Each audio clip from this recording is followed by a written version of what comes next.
See who you're gonna take it for then. Yeah, so this one's tricky for me. I think. Okay, so I could do this like I could follow the status quo, right, and take the guy everyone thinks I should take, or I could listen to my heart and just be like, like I see it, I see the vision, and so, man, this is tough. Let me go Trey Murphy III.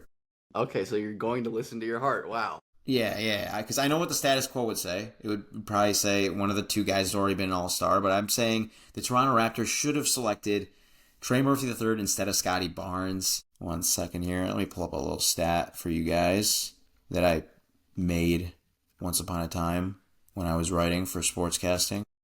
I still do. It's not past tense. Unless, they listen to this and they're just like, they hear that take and they're like, you're fired. You suck. You suck at your job. I'm gonna send this up to the higher ups. Okay, but we were just talking before the podcast, right? It's not a podcast. It's not a podcast. Everybody has a podcast. We're talking before the not podcast. Yeah, the not podcast. Yeah, we were talking, and you're scouting. Like, so you scout a lot. You know the deal, right? There's two things I've realized this game of basketball loves: eyes and skill. And like Trey Murphy III has that in spades. Like, he's an incredible shooter. Incredible shooter. And he's huge. Like, he's an inch taller than Franz. He's great at attacking closeouts. And like, I thought, like, for the longest time, I'm like, okay, this guy is going to be like the next generation of like the OG Anunoby, Mikal Bridges, like just these supercharged role players, right?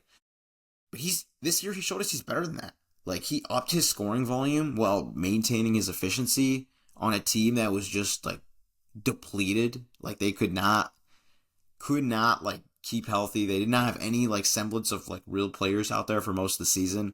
Now, so he had a 20-game stretch where he averaged at least 24 points, 5 rebounds, 4 assists, while shooting at least 48% from the floor, 39% from 3, 89% from the free throw line. So he did that, right? Here's the other guys who did that.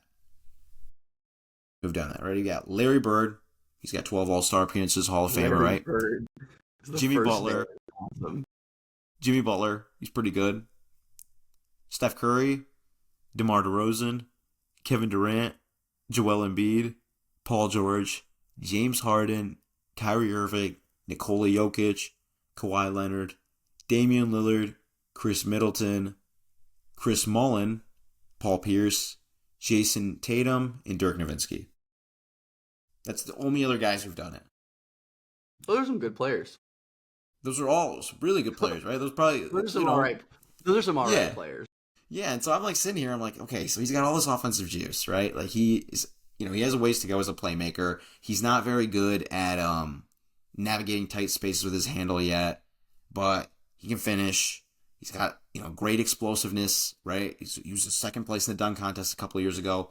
Insane shooter, like we talked about. Defensively, his defensive impact might be a little overstated, right? Because of, of his body type, right? And you just assume he's kind of a 3-and-D guy because he's that tall and that long, but he's still a plus right on that end of the court. And he just has the skill set that fits with literally anything, any player. Like, he could play with Zion, he could play with Franz Wagner, he could play with Evan Mobley, he could play with, Nikola Jokic. Like, it doesn't matter.